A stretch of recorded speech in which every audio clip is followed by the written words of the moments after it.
Assalamualaikum warahmatullahi wabarakatuh. Di sini kami kelompok 1 akan mempresentasikan mengenai keragaman pada nation state, perspektif profesi perawat, implementasinya pada dunia kerja di rumah sakit. Sebelumnya kami meminta maaf kepada Pak Ziha karena dalam pembuatan video kemarin kami kurang memahami mengenai materi yang sudah diberikan. Di sini izinkan saya memperkenalkan diri terlebih dahulu. Perkenalkan, nama saya Yanisa Fitrianing Tias, NIM S19311. Di sini saya akan mempresentasikan yang pertama mengenai keragaman pada nation state, perspektif profesi perawat, implementasinya pada dunia kerja di rumah sakit. Yang pertama yaitu penilaian terhadap perkembangan suatu profesi perawat lebih banyak dipengaruhi oleh sejarah perkembangan keperawatan serta peran dan tanggung jawab yang diemban oleh perawat. Terus dapat memberikan kepuasan dan harapan terhadap keperawatan. Dalam mengembankan tugas, peran dan tanggung jawabnya, perawat itu diatur dan disahkan dalam Undang-Undang Nomor 38 tahun 2014 yang disahkan oleh Presiden Susilo Bambang Yudhoyono tentang keperawatan, yaitu mengenai bahwa penyelenggaraan pelayanan keperawatan harus dilakukan secara bertanggung jawab, akuntabel, terus bermutu, aman, dan terjangkau oleh perawat yang memiliki kompetensi, kewenangan, etika, dan moral tinggi.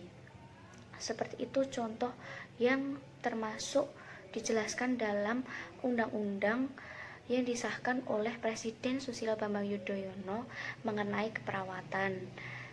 Untuk dasar hukum yang diatur dalam Undang-Undang Nomor 38 tahun 2014 tentang keperawatan adalah pasal 20, pasal 21, pasal 28C Undang-Undang Dasar Negara Republik Indonesia tahun 1945. Dalam hal tersebut, keragaman pada nation state perspektif itu terdapat tindakan seperti menghargai klien atau pasien dalam sebelum melakukan sebuah tindakan kepada pasien. Terus kita melakukan tindakan itu berdasarkan aturan perundang-undangan yang berguna untuk memberikan perlindungan dan kepastian kepada pasien, antara pasien dan perawat. Yang kedua yaitu perawat dalam melaksanakan tugasnya menggunakan professional relationship yang mengacu pada sistem interaksi perawat dengan pasien, perawat dengan perawat, dan juga perawat dengan profesional kesehatan lainnya ketika memberikan pelayanan keperawatan kepada pasien. Hubungan ini meliputi antara komunikasi profesional, terus sistem pendokumentasian keperawatan, terus operan seperti operan tugas jaga, terus ada juga bekerja sama secara tim dan kemampuan dalam memimpin. Dalam hal tersebut dilakukan agar pelayanan keperawatan bisa diberikan secara optimal. Dengan sistem interaksi tersebut, diharapkan perawat dapat menyumbangkan hal-hal positif bagi kehidupan pasien yang akan mendatang. Terus yang ketiga yaitu ada karakteristik perawat yang diharapkan mampu dalam membentuk pola hubungan membantu. Itu menurut Depdiknas tahun 2002 adalah perawat yang memiliki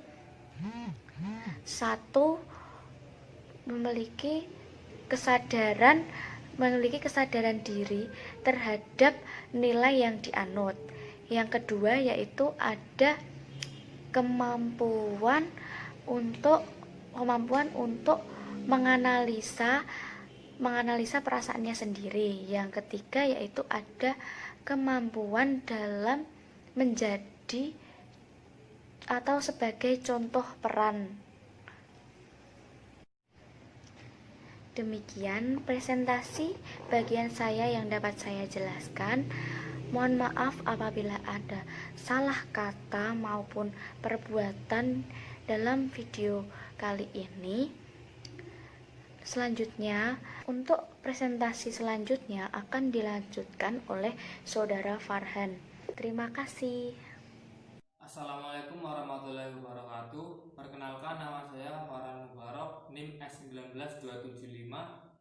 Di sini saya akan melanjutkan presentasi dari kelompok kami yang sebelumnya sudah dimulai oleh teman kami.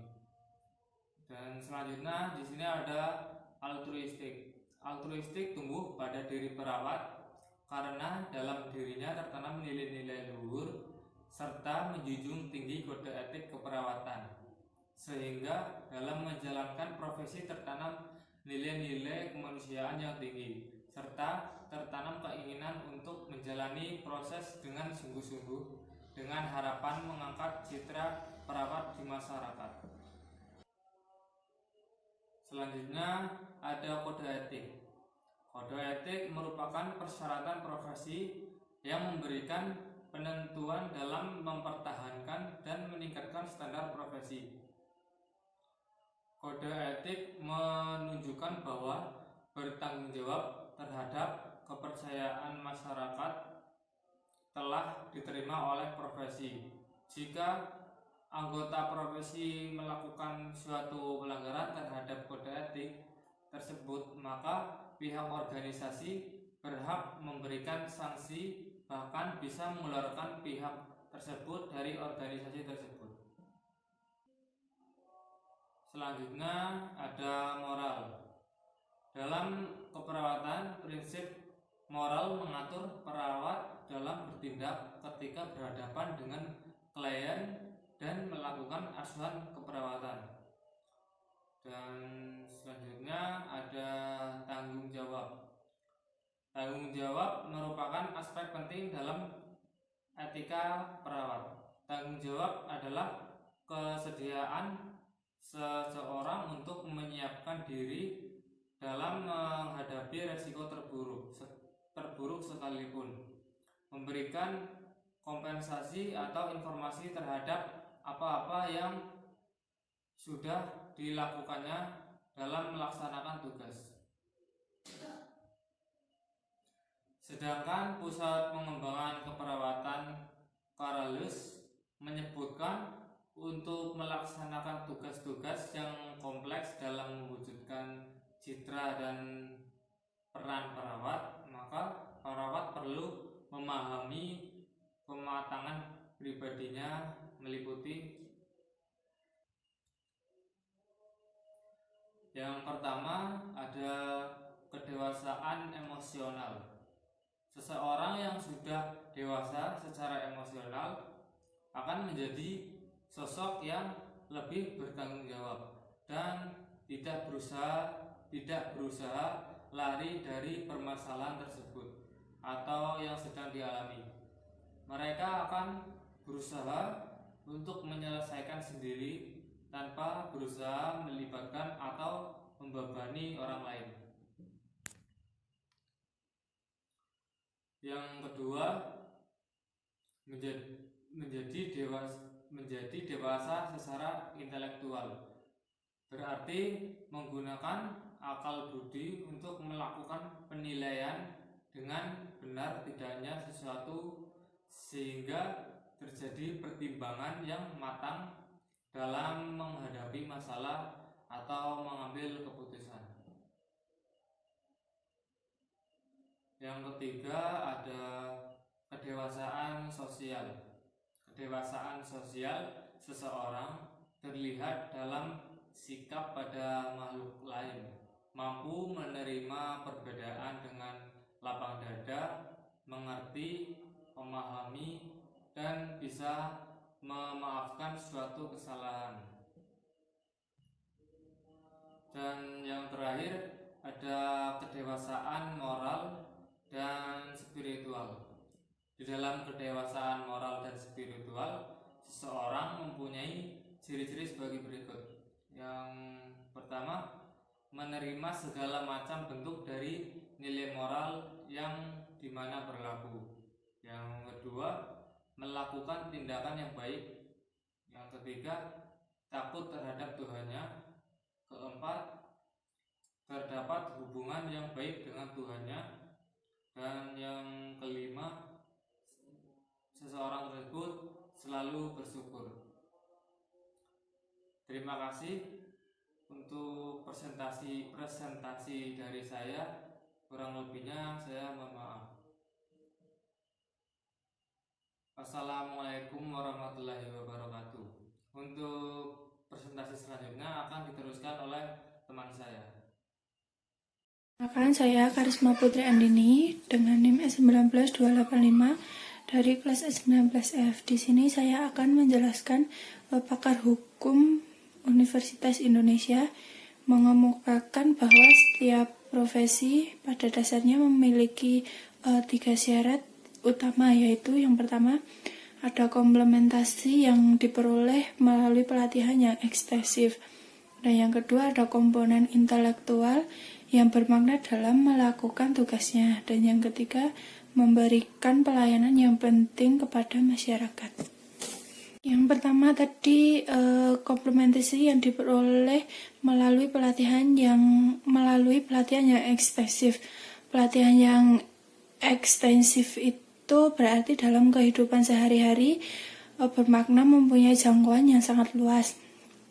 Adapun contohnya, misalnya saya sendiri, Karisma, membaca ekstensif untuk lebih memahami apa poin yang terpenting dalam suatu bacaan tersebut. Dan contoh dari sifat ekstensif adalah sebagai berikut. Yang pertama ada volume. Volume itu pada dasarnya semakin besar ukuran suatu materi, maka akan semakin besar pula jumlah volume dari materi tersebut. Dan yang kedua ada massa atau berat.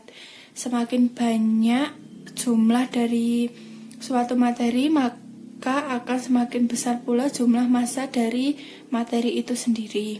Baik, yang kedua tadi ada komponen intelektual yang bermakna dalam melakukan tugasnya. Intelektual itu berarti aset yang tidak berwujud berupa sumber daya informasi serta pengetahuan yang berfungsi untuk meningkatkan kemampuan bersaing serta dapat meningkatkan kinerja perusahaan. Adapun karakteristik yang dimiliki oleh intelektual tersebut, yaitu yang pertama non-rivalrous. Itu artinya sumber daya tersebut dapat digunakan secara berkelanjutan oleh berbagai macam pemakai di dalam lokasi yang berbeda dan pada saat yang bersamaan. Yang kedua ada increasing return. Itu artinya mampu menghasilkan peningkatan keuntungan margin per instrumental unit dari setiap investasi yang dilakukannya. Yang ketiga ada memberikan pelayanan yang penting kepada masyarakat atau yang baik kepada masyarakat. Dalam memberikan pelayanan kepada masyarakat, kita harus bisa mengatur beretika secara baik. Etika yang harus diperhatikan adalah sebagai berikut. Yang pertama ada penampilan. Penampilan merupakan keseluruhan dari cara berpakaian, berbicara, gerak-gerik, sikap, dan perilaku dengan tujuan agar dapat membuat pelanggan terkesan. Dan yang kedua, ada sikap dan perilaku.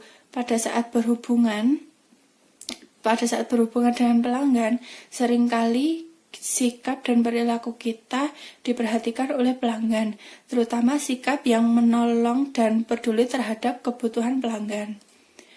Dan yang ketiga, ada cara berpakaian.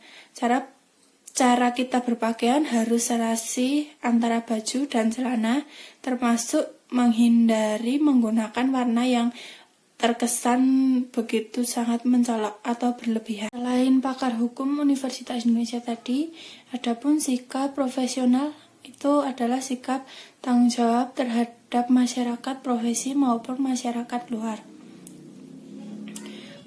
Ketika masuk dunia kerja, kita harus mampu meningkatkan kualitas diri dengan mengembangkan keterampilan serta pengetahuan.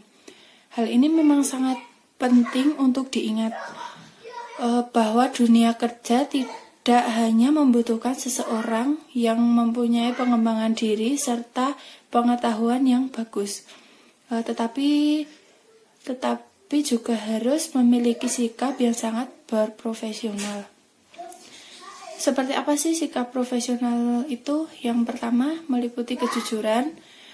Yang kedua, bertanggung jawab. Yang ketiga, integritas yang baik serta santun. Apabila kita bisa memiliki semua yang terlibat dalam sikap profesional tadi, kita sudah bisa dianggap sebagai sosok yang profesional. Assalamualaikum warahmatullahi wabarakatuh. Perkenalkan, nama saya Zahra Tri Utami dari kelas S19F dengan NIM S19312. Di sini saya akan membahas beberapa ciri profesionalisme atau profesional. Itu yang pertama. Lalu yang kedua ini ada pola pikir yang berbeda serta sudut pandang yang berbeda. Lalu ada nilai-nilai kebudayaan maupun sosial. Terus yang ketiga ini ada citra perawat menurut perspektif terhadap pasien di rumah sakit. Nah, kita akan bahas satu per satu. Kita bahas yang pertama ini adalah beberapa ciri profesional, antara lain kompetensi dan juga kewenangan yang selalu sesuai dengan tempat dan waktu. Ada sikap yang etis, lalu ada sikap altruis atau altruisme untuk profesi kesehatan. Jadi sikap altruis atau altruisme ini apa sih artinya? Sikap altruis atau altruisme ini artinya adalah perhatian terhadap kesejahteraan orang lain tanpa memperhatikan dirinya dia sendiri. Nah, selanjutnya kita akan masuk kepada perbedaan pola pikir. Jadi, cara pandang pola pikir masyarakat pedesaan ini berbeda dengan masyarakat perkotaan, apalagi terhadap objek pelayanan kesehatan. Nah, terus selanjutnya kita akan bahas nilai budaya maupun nilai sosial. Nilai budaya masyarakat pedesaan lebih memprioritaskan hubungan yang baik. Dia lebih memprioritaskan hubungan yang baik dengan adanya rasa kekeluargaan. Nah, kalau nilai sosialnya itu contohnya seperti ramah perawat. Contoh yang dekat adalah perawat itu harus ramah, senyum sapa salam kepada pasien sebelum melakukan tindakan. Nah, biasanya kan sebelum melakukan tindakan kan perawat seperti memberikan salam kepada pasien seperti selamat pagi ibu atau bapak.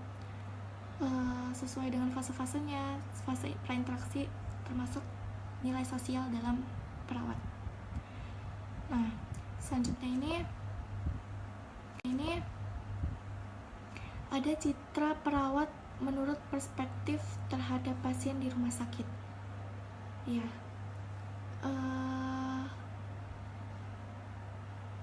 yang pertama, perawat ini harus sopan. Lalu perawat ini harus sopan, terus dia harus ramah dan juga tanggap dalam melayani pasien. Nah, selain itu juga perawat ini bisa memberikan kesempatan untuk bertanya dari pasien maupun keluarga pasien. Terus juga yang kedua ini ada penampilan perawat yang bertugas itu harus rapi,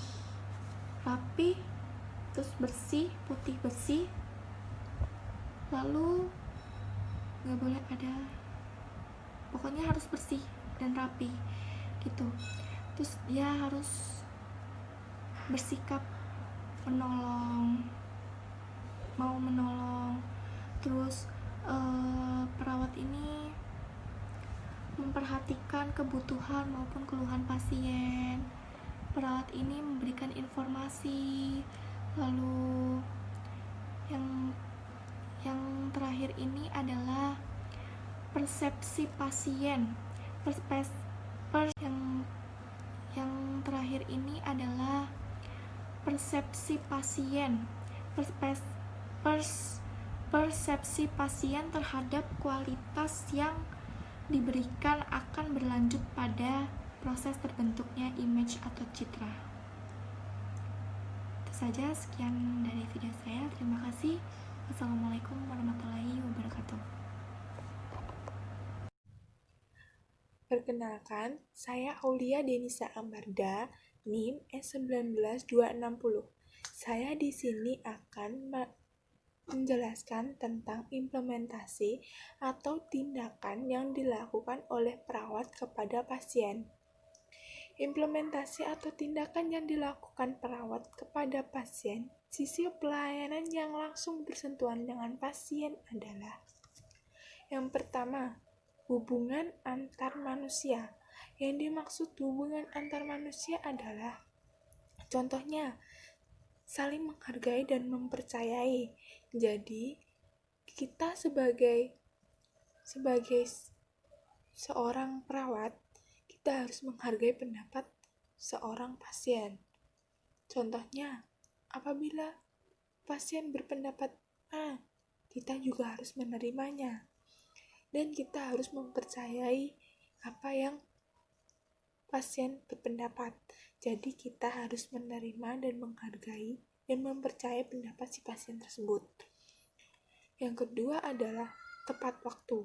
Yang dimaksud tepat waktu adalah kita sebagai perawat melakukan tindakan secara tepat waktu. Contohnya, apabila pasien tersebut sesak nafas, jadi kita tidak usah cuma sesak nafas, kita biarin dulu aja. Jangan. Jadi kalau kita udah tahu kalau itu pasien sesak nafas, kita harus cepat memberikan oksigen kepada si pasien tersebut. Yang ketiga adalah rasa nyaman.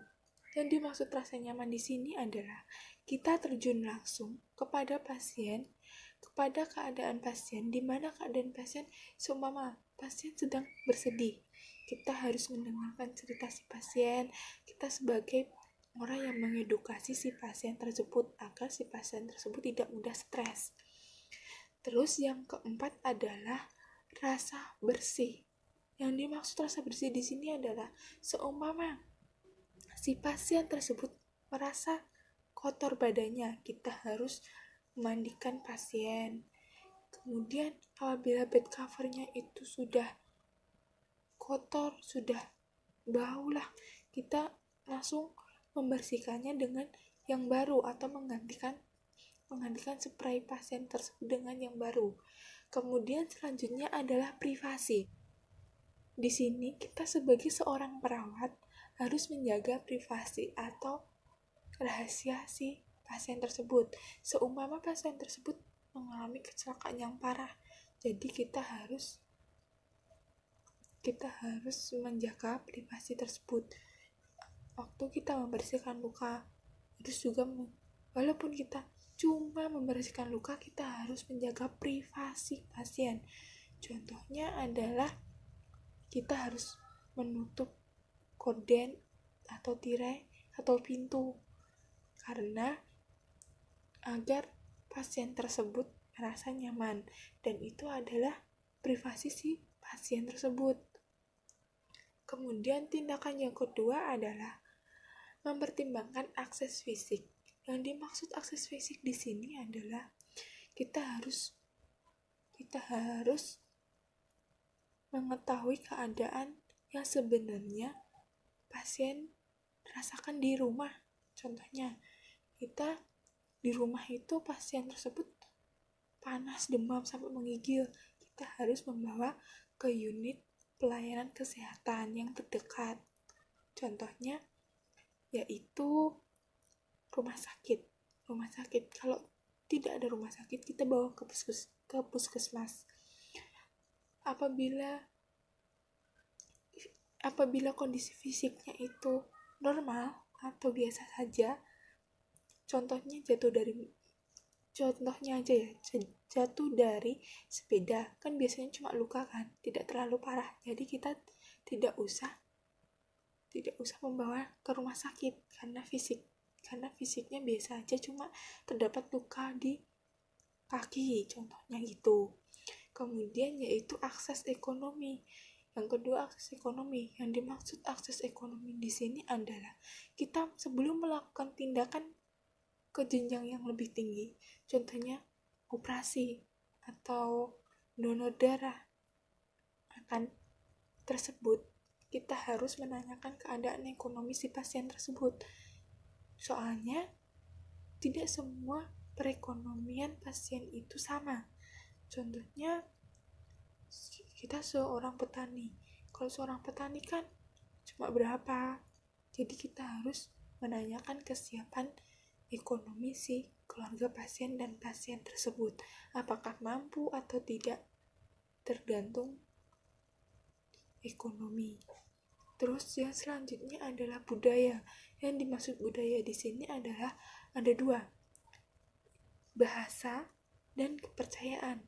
Yang dimaksud bahasa di sini adalah kita harus menggunakan bahasa Indonesia yang tepat. Jadi kita tidak boleh menggunakan bahasa daerah. Contohnya, kita memakai bahasa Jawa. Tidak semua pasien itu bisa menggunakan bahasa Jawa. Apabila si pasien tersebut tidak bisa menggunakan bahasa Indonesia, gimana? Nah, itu kita harus mempertimbangkan ada dua, yaitu kepada keluarga. Jadi kita menyampaikan apa tindakan yang akan dilakukan kepada keluarga agar keluarga bisa menyampaikan kepada si pasien tersebut menggunakan bahasa yang dimengerti oleh pasien. Apabila tidak ada keluarga, kita harus mencari orang yang bisa menerjemahkan bahasa kepada pasien tersebut agar pasien tersebut mengerti apa yang akan dilakukan oleh perawat. Kemudian yang kedua tadi kan ada kepercayaan. Nah, di sini yang dimaksud kepercayaan adalah tidak semua daerah atau budaya itu sama. Assalamualaikum warahmatullahi wabarakatuh. Perkenalkan, nama saya Ayu Dunur Aini, NIM S19261. Di sini saya akan melanjutkan presentasi dari kelompok saya yang sebelumnya mengenai implementasi atau tindakan yang dilakukan perawat kepada pasien. Sisi pelayanan langsung bersentuhan dengan pasien. Nah, yang keempat ini perhatian terhadap masalah psikososial pasien. Nah, kita di sini menumbuhkan rasa empati kita terhadap pasien. Misalnya nih, pasien ini kurang diterima di lingkungan tempat tinggalnya karena penyakit yang dialaminya. Nah, di sini kita juga merasakan apa yang dirasakan oleh pasien tersebut. Kemudian kita di sini juga mencari ikut membantu dalam mencari solusi dari masalah pasien tersebut. Selain itu mungkin ada nih pasien sedang sakit kok tetangga-tetangganya nggak ada yang menjenguk gitu. Nah di sini kita memberikan semangat, memberikan dorongan terhadap pasien tersebut, tetap harus semangat gitu. Atau mungkin pasien ini kurang bersosialisasi. Nah di sini kita memberikan saran lah kepada perawat pasien ini bahwa dia tuh harus bersosialisasi sehingga masyarakat di lingkungan sekitarnya paham akan penyakit dan mungkin lebih memiliki rasa empati terhadap pasien ini.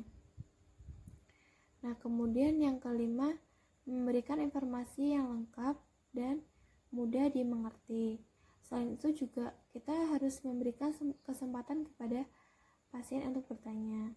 Karena setiap manusia di Indonesia kan memiliki hak. Nah, tidak lain nih dengan pasien juga memiliki hak yang sama, sehingga apa yang ingin pasien ini ketahui dan dia bertanya kepada perawat, ya kita sebagai perawat harus menjawabnya gitu. Selain itu kita juga harus memberikan informasi tentang penyakit ini, penyakit yang diderita, apa penyebabnya, terus bagaimana penanganannya, dengan menggunakan bahasa-bahasa yang mungkin dimengerti oleh pasien.